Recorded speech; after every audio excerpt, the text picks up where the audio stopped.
Good morning, it's Sandra Johnson Smiddy from Homespun Blessings Old Country Store. I've had quite a few people ask me how I do my stenciling, so I thought I would make a video and share with you my technique, which I'm not really sure if it's a technique, but it's what I do when I stencil. First off, I'm going to show you a few of the tools I use for stenciling. Number one, it is a stencil brush. I don't like the daubers. I use a brush. I'm very picky about the brush that I use as well. I don't like brushes that their little hairs fall off into my projects and I have to pick them out and then it ruins my project. The brush that I have found that doesn't do that as much is the Art Minds. I believe that I found these at Michael's. They come in like a pack of 8 for $5, not real expensive, but this is the brush that I swear by. I use paper plates and I use paper towels, lots of paper towels. Also I use my acrylic paints or any color paint that you, or any kind of paint that you're working with, but I like the Apple Barrel Americana paints. I put a little bit of paint out onto my paper plate. I take my stencil brush and I roll it in the paint, and then I wipe it back off on the paper plate. Kind of smear it out to get the bristles all covered.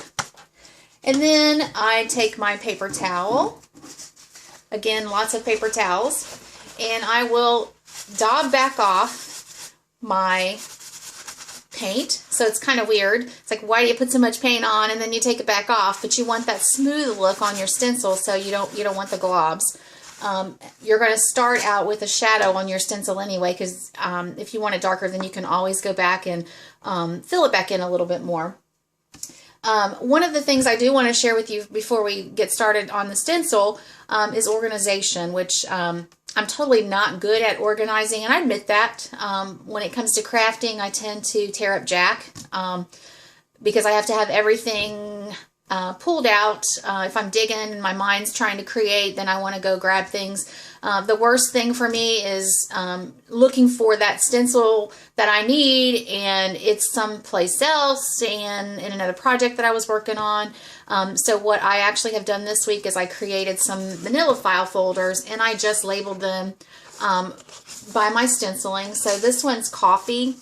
So I have all my stencils related to coffee in this file folder, and I have all my other ones like my stars and my hearts are in their own unique file folder, so that I can just go there, and then I'm making a rule that I'll put them back. Hopefully I follow that rule.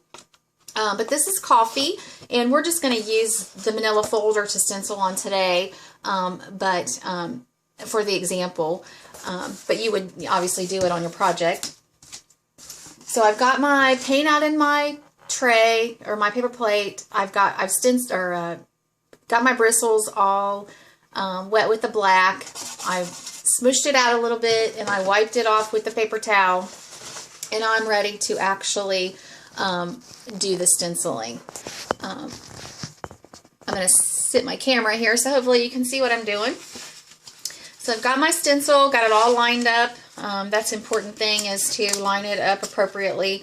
I do a lot of measuring and centering of my stenciling so that it does come out where it's not kind of cockeyed. When I first started stenciling, I didn't pay attention to that, and some of my projects, the words kind of went sideways. So you do want to pay attention to the centering and alignment of your stencil. But I'm ready to come in and begin stenciling. So I actually will hold my stencil and I do my stencil brush upright, and I just kind of swirl around. And the lighter the better, because again, I can always go back in and make it a little darker if I need to. And again, I will roll lightly like you're putting on your makeup. I do it that way first. The heavier you have the paint on your stencil brush, the more likely you're going to get that paint to run up underneath the stencil, and it kind of messes up your project. So you want to go really light with your paint the first time. And again, you can always, once that first layer dries, you can always come back over and make it a little darker and kind of get the ends of the stencil more defined. So here we are doing coffee very lightly. You see I don't have any runoff or anything on my stencil. Again, I can come back in And I see where there's one spot here that didn't come all the way, color all the way in. So I can come back in and just kind of hit that again. And if I want it to be a little darker, I can come over here, hit my paint again, take my paper towel again and wipe off any excess so I don't have any runoff. And I can go back over my stencil. So you can see here where my F is a little bit more defined. So that's my technique. Again, it's not really anything special, but I wanted to share that with you in case some of you folks are just getting started with stenciling, and it can be aggravating when it messes up your project and you've worked really hard on a wood piece and then you mess the stenciling up. So really remember, light paint it first. Come back, go lightly. You can always come back over and paint it a little heavier if you need to, or stencil a little heavier. So hopefully I've been helpful today. I hope you all have a blessed day, and I hope you look me up on Facebook at www.facebook.com, groups Homespun Blessings. And then don't forget our auction house, Friday through Monday.